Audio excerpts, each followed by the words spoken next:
we don't need roads.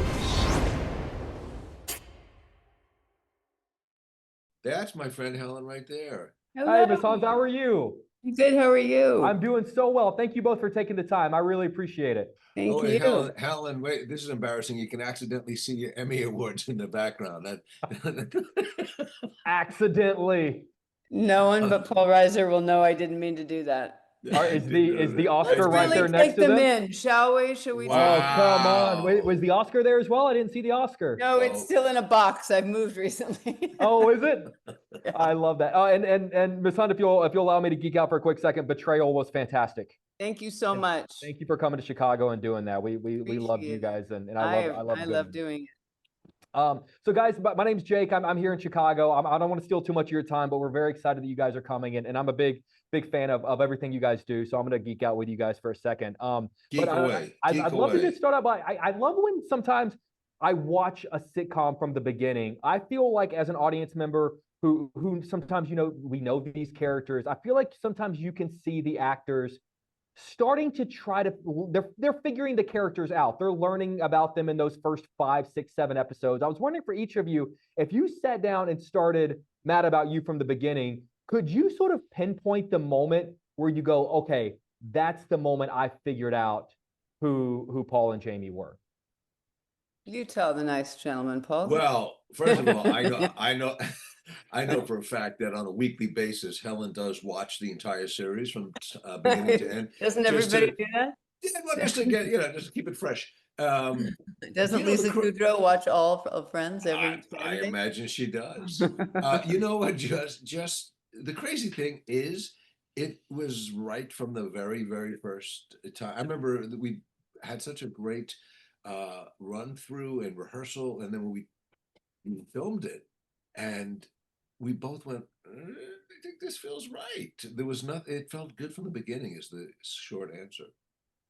People always ask me if I knew that it was going to be successful, and I knew that there was something there, and I was pretty sure it wouldn't be successful because it was about 2 people.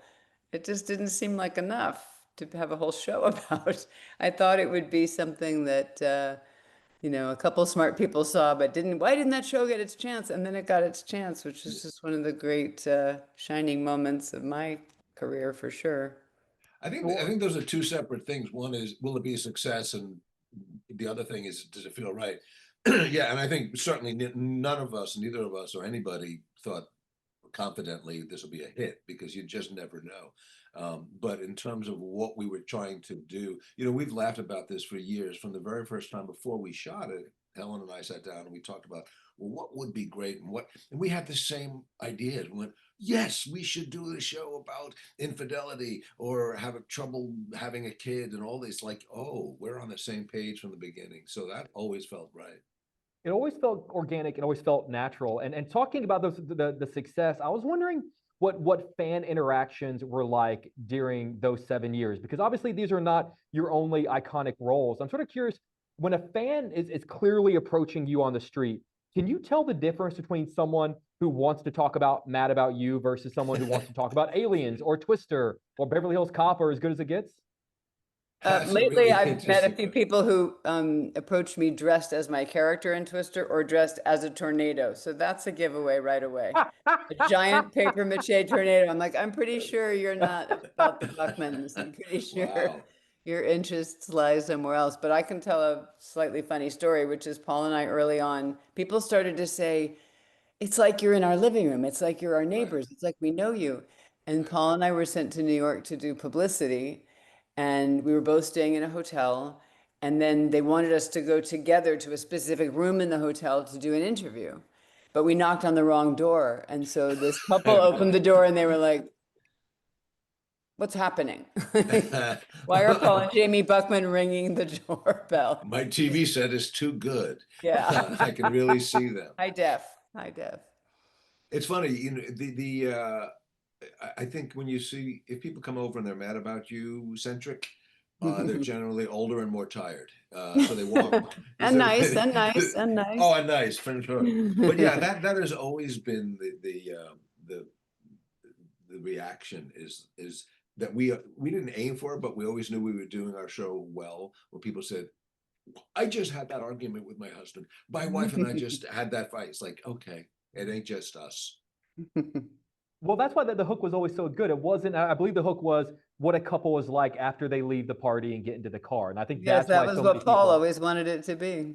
Yeah. and I think that's why so many people, because everyone has, we all have sort of that character we play in front of everybody, and then we all have who we really are when we get into the car. One of my favorite sort of pieces of nerdy pop culture trivia is that Mad About You, Seinfeld, and Friends all exist sort of in the same universe. I think Kramer was subletting your apartment. Phoebe's sister makes an appearance, but then also I think there's a moment in Seinfeld where George is watching Mad About You, and I'd love to know what sort of discussions were ever had from, like, was that just say it would be fun if we did this, or were there real serious discussions about the three existing together?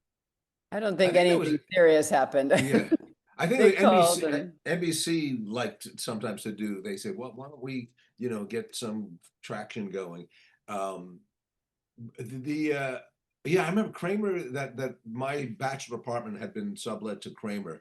I thought it was really funny. I don't remember even how that came to us, but the thing with George watching Mad About You, it was actually, I don't know if you remember, how it was a punchline it when was like a he dig at Mad About You because his yeah, annoying girlfriend was watching. yeah, reluctantly It getting was like, married, and wait a minute. his wife, fiance, made him watch it. But I remember, I don't know if it was Jerry or Larry David calling and saying, "Are you okay if we do this?" And I thought it was Oh, I really didn't know funny. they ever made that call. I would have been Yeah, less annoyed if I'd known yeah, they'd made it. no, I think they would have done it no matter what I said, but Yeah. I said that was really funny.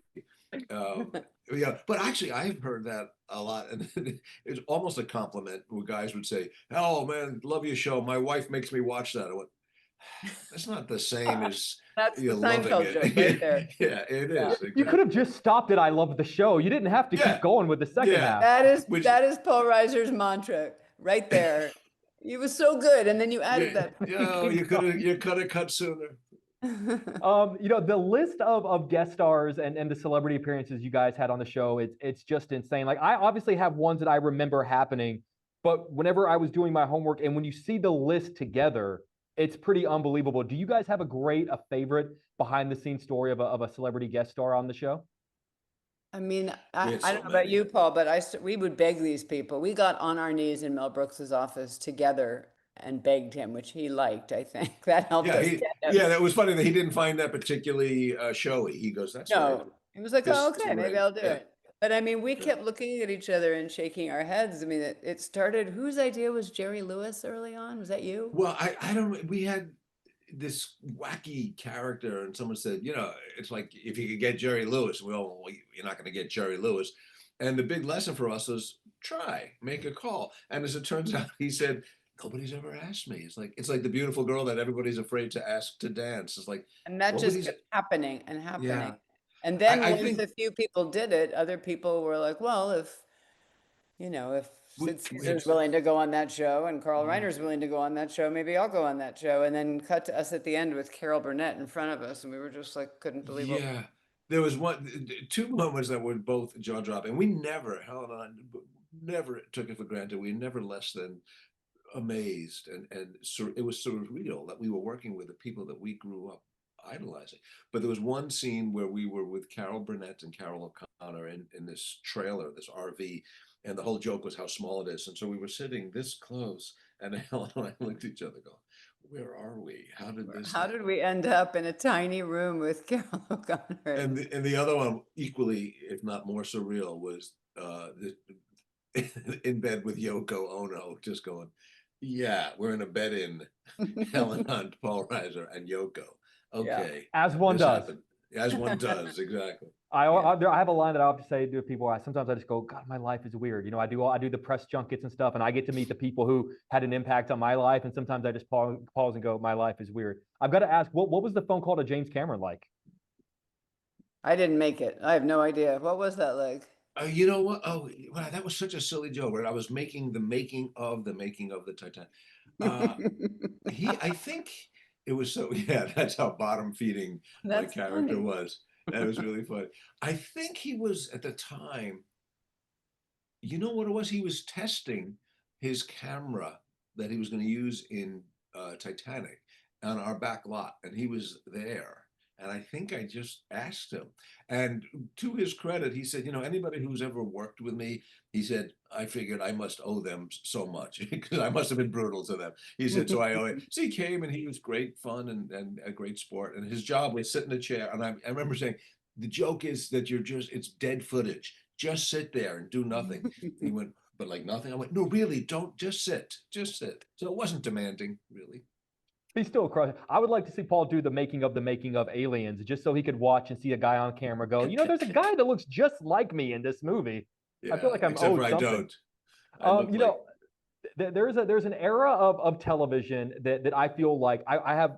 They're great producers on our morning show, but sometimes they're younger, and I have to go, hey, there was this thing that happened. It's a big deal. But 90s must see TV Thursday on NBC. Like that is such a formative time for me. I mean, it was you guys, it was Seinfeld, it was Friends, it was Frasier. I mean, it was a moment where the entire country stopped what they were doing on Thursday nights, and they spent 2 hours watching a show together. I remember my family doing that. I'd love to know what do you guys most remember about that era of TV, and how do you guys explain that to the next generation?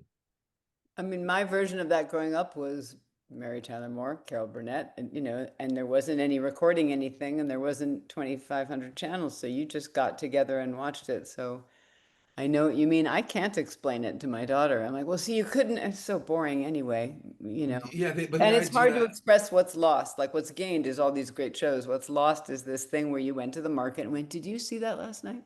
So I feel lucky to have been a part of that. There was something special. I remember that similarly, Mary Tyler Moore and Newhart, and you watch it, and you knew you were going to have a good night ahead of you. And now, as you said, the good news is you never miss anything. You can pull it up, you can find it. And I said to somebody, I kind of miss missing things because they were all more important. It's like I did a show a few years ago. You can cut this later, but I did a show called There's Johnny, which was took place in 1972 backstage of the Tonight Show. So we got to use clips of the old Tonight shows, and I would pull them up and I would remember them. And I was like, oh yeah, I remember the George Carlin, Albert Brooks. And I realized I hadn't seen it in 40 years, but I watched it as a 15-year-old at 12 o'clock at night, and it was important. So it stayed with me. And now I think everything I don't have to invest in it because I can watch it again whenever I want. I've been doing a thing where I did it with you guys. I did it with Seinfeld. I did it with Friends, where I was like, I'm going to start it from the beginning and watch it through, because there are some episodes I know I have seen 50 times. And every once in a while I would hit one and go, I don't know how, but I've never seen this one before. And it was such a fun gem to have those, to your point, those moments. I'm going to take a wild guess. You're not a married man, that you have this kind of time. I am not a married man. How could you tell? Oh, I watch every series from beginning to end. From beginning to end, whenever I want to. It's an amazing thing. Ms. Hunt, during the show's run, obviously you had so much big screen success. Obviously, we mentioned Twister, but you won your Oscar for as good as it gets. And I'd love to know just that going back and forth, what that was like. Am I making that a harder deal than it was, or was that fairly difficult as an actor? I mean, it was hard, but most people have a job like your job, and then every 5 years or 10 years, they change jobs, and it's a huge upheaval in their life. As an actor, it's 4 times a year if you get the job. So the overall thing was, it's very rare that you go, I have too much work.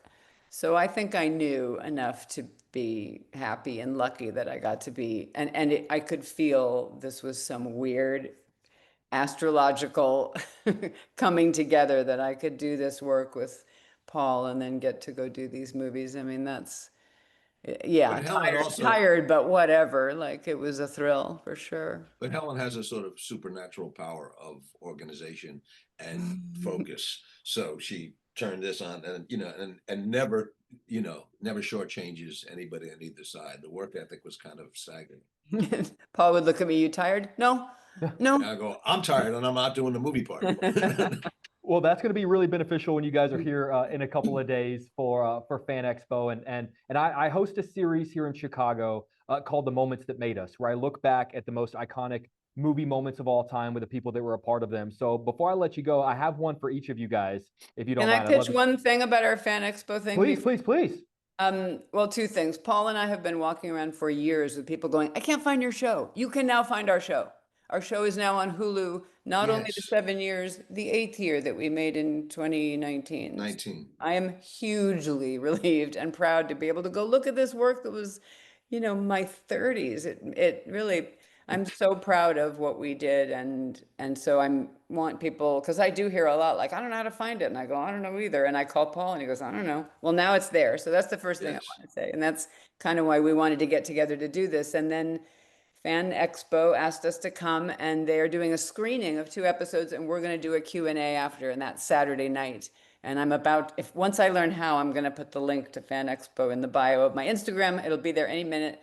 But you go to shop, and then you go to special experiences, and you can buy a ticket for that. And so we're going to be talking about what it was like, and Paul picked 2 episodes that we both really love. So I am done pitching. Go ahead. No, can I ask Now, you which two? I'd love to know you which see, two. you see why I fake married her? You know what I'm talking I'm the And, perfect fake wife. Perfect We've fake wife. known why for years because it's always, can I ask how you guys decided which 2 episodes? I've already forgotten, so Paul knows. Tell the man. Well, one was the one I think that we picked that we both loved, was called The Conversation, which was a one take, one shot deal, which was really great fun. It was like doing theater. And then I forget. Oh, then we picked one from the new batch, which I don't remember. Oh, the pilot, the first episode of the 2019 series, which was us taking our little troubled handful of a daughter to college and dealing with the empty nest that we were left with. And the trivia is that my dad directed the first one and I directed the second one. So that's fun. I love that. God, you guys picked. Well, it's going to be great. Fan Expo is such an amazing experience, and it's just such a good. The audience in front of you is just such a great. Like, they're just going to be so grateful that you're there and so happy that you're there. So you guys are really going to enjoy that. We're looking forward. I'm And going they to don't have follow to come dressed as stormtroopers us. around. Yes. What did you say, Paul? They don't have to be dressed like us. They can feel free to come as they are. You're going to see them dressed as tornadoes, as xenomorphs, as your Yes, Mad About this You is so hard characters. to replicate. I have a great T-shirt. I'm like Paul. Sold. It's gonna be great. You know what? The what do they call it? The cosplay is off the charts, up and down. Yeah, it's very subtle with our show, but it's okay. It'll still work. So the nerdy questions that I was going to ask you guys about, and Mr. Reiser, I'll start with you. Yes, For Aliens fanatics, I've always felt like Burke kind of has two deaths. There's the moment we think he's being killed by the xenomorph, and then there is the deleted scene that fans know about where Ripley hands you the grenade. And I'd love to know your memories of filming those two deaths. And in your eyes, is one more true than the other? And is it true that your parents cheered for you to die in the movie? They understood. They said he has to go. He's done some bad things. You know what I remember actually? I see. For years, I maintained maybe he didn't die. Maybe because we didn't see it. And then we did the comic book, which has now had this whole life in Marvel comic book, where we see Burke. 35 years he's been living on just the worst planet at the end of the universe, just being blamed for this atrocity. So that was sort of my fantasy. Like, he was not a bad guy, you'll see. And then turns out he wasn't a bad guy. Really? Misunderstood. He seemed very bad. Helen, Sorry. listen, there's no place where there are not workplace accidents. That's just going to happen. I remember watching that movie, and I'm a very good audience member. I believe everything. And when it turned out that he was not who we thought he was, I was horrified. I salute you, and I'm proud that you waited to the end, because a lot of people told me, like, the minute I showed up on screen, it was like, something wrong here. Those people are jerks. I'm the It's best like- audience member you will ever have. I will God believe bless you. everything. God bless you. You want to have faith in people. And Miss Hunt, my last nerdy question, going from one great Bill Paxton movie to another great Bill Paxton movie. What I've always loved about the tornado sequences in Twister is how great your performance and Bill Paxton's performances were. Because I think that that's a reminder that you can have the biggest budget in the world and you can have all the special effects in the world, but if the actors aren't selling it in that moment, it doesn't matter. You don't care about these characters. It's kind of empty. And I'd love to know, when you guys in the final sequence, when you're strapped in for the final F5, everything's being thrown at you, but you're still giving an amazing performance in that moment. And is that any more difficult than the quiet moments you shared with Jack Nicholson and As Good as It Gets? Does one is a performance a performance? I mean, it's kind of easier because you don't have to pretend anything because they were beating the crap out of us. But I hadn't seen that movie forever, and I watched it during the pandemic on my lawn with a couple friends and my daughter, and we all said, "This movie holds up. Like, this is a good, fun movie." And the director was so smart, and he hired all these theater actors. Phil Hoffman, Joey Slotnick, Bill Paxton was this consummate actor, and he and I were so different, which is part of what made it fun. And I just think hire good writers, hire good actors, and something will happen. And then if you have all these effects, all the more fun. But smart people hire, good actors, and he did that. Well, we have two good actors right here, guys. Two great actors, guys. I'll cut you loose, but I just want to end by saying, you mentioned sort of what was lost on those Thursday nights, and my memories of watching you guys every Thursday wasn't just a memory of watching. It was also like my mom being here and my dad being here and and I know that everyone, I'm sure everyone tells you guys that, but like that's like you gave me some of my favorite memories with my family. So on behalf of everyone, just thank you guys. Thank you so much. So I sweet. really Thank you for appreciate sharing. it. It was a pleasure, guys. Thank you very much for your time. Thank you. Thank you. See you guys later. Bye.